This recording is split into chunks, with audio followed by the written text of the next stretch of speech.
Here are the horoscopes for the week of the 9th to the 15th of February 2015.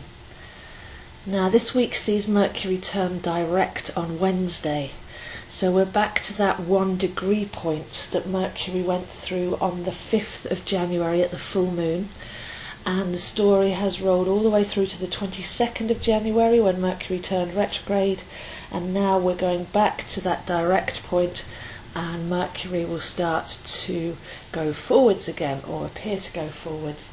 So the real question here is, what have we learnt?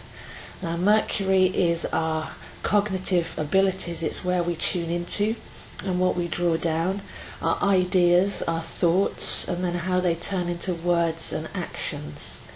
So Mercury, the magician in the tarot deck, as above, so below, whatever we're tuning into and creating on the plane of the physical, on the real. So what have we learnt since the first week of January? Our way of thinking may have changed. We should feel a bit clearer, brighter, older and wiser according to the journey that we've been on. So have a look back. Have your thoughts changed? Have your way that you're thinking about life changed? Have you actually managed to become a bit more masterful, a bit more mindful of your thoughts and what you're tuning into, rather than repeating the same narrative and the same story? So it's been a chance to break free, and in the old wise sign of Aquarius, to even have some vision and some flashes of brilliance come through.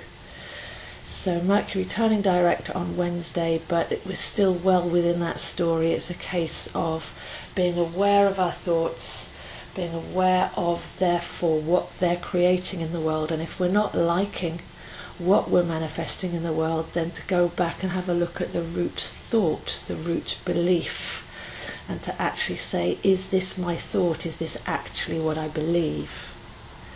Now we have a double level going on here because Mars and Venus are together at the last degrees of Pisces for the next couple of weeks. So looking back is very much the theme, because Pisces is the last sign of the zodiac, and one fish looks back and actually reflects upon everything that it's taken on in the last cycle, and one fish looks forward to releasing and letting go and jumping over that gap to start a new cycle in Aries. So there's a lot of releasing and letting go, but with the Mercury retrograde aspect this should be a bit easier, because a lot of what we hang on to emotionally is perceived pain and a bit of a victim story really. Pisces can soak up everything, it's a very saturated sign. And when we realise that we're dealing with 6 axes, 6 pairs, rather than 12 signs, then within any activity that goes on in Pisces we can call in the Virgo opposite. So can we call on that perception to actually say, alright, well I hold resentment, or I hold fear, or I hold abandonment issues or separation issues, or a victim story of some sort, but let me go back and actually perceive that with clear eyes. Is it actually true?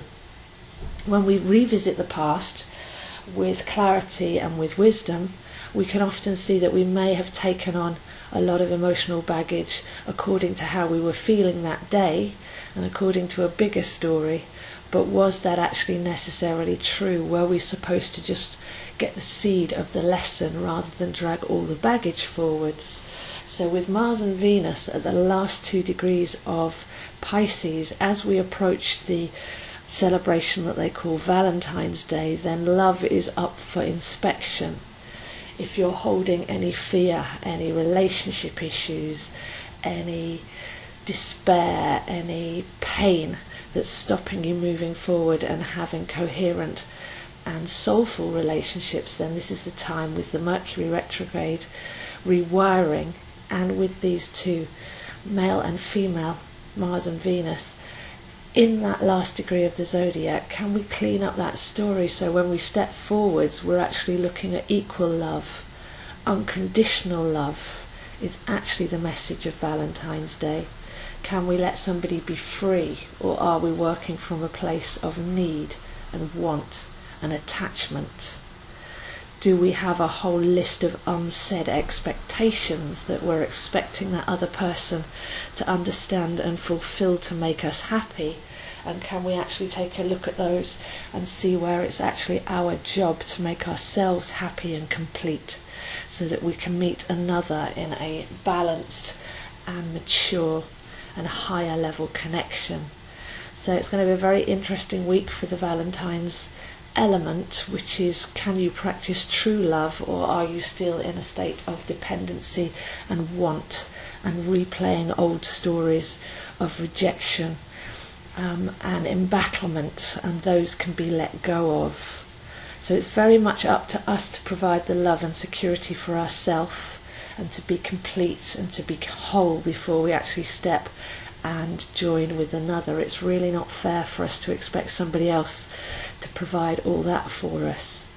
And at the same time, do we actually consider their needs? Do we actually consider what it is that we can help them with? So most relationships actually have a soul contract, which is way above the realms of romance.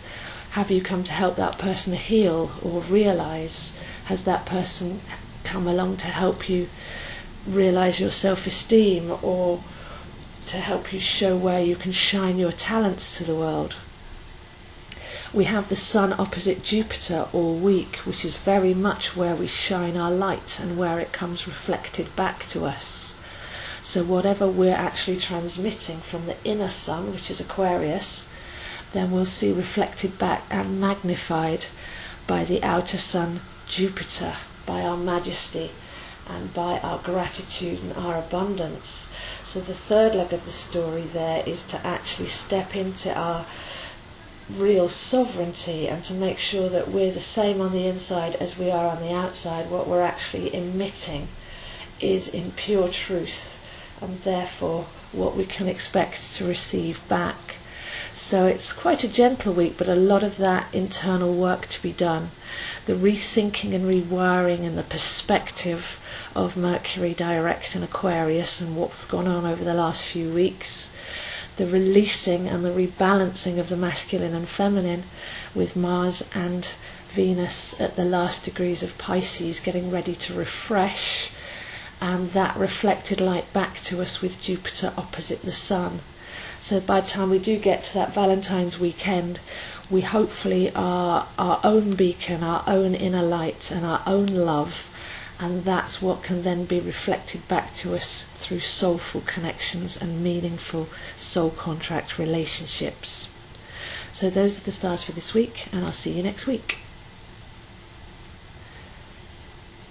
I'll be giving my last talk on the astrology of 2015 at Fierce Grace in NW5 on Saturday, so please do come along to that. I'm putting a link underneath this video, but come and have a look if you've missed it, the astrology of what's coming up for the year and how you can most harness it. Or if you prefer, you're very welcome to come to me for a personal reading, and I'm available on Skype as well as one-to-one to actually have a look at what the stars mean for you when they're compared to your own birth chart, and what the year ahead is looking like, where you can best put your energy and the best timings to make the most of 2015. So if you're interested in either of those, then please do contact me, zoehines7@gmail.com.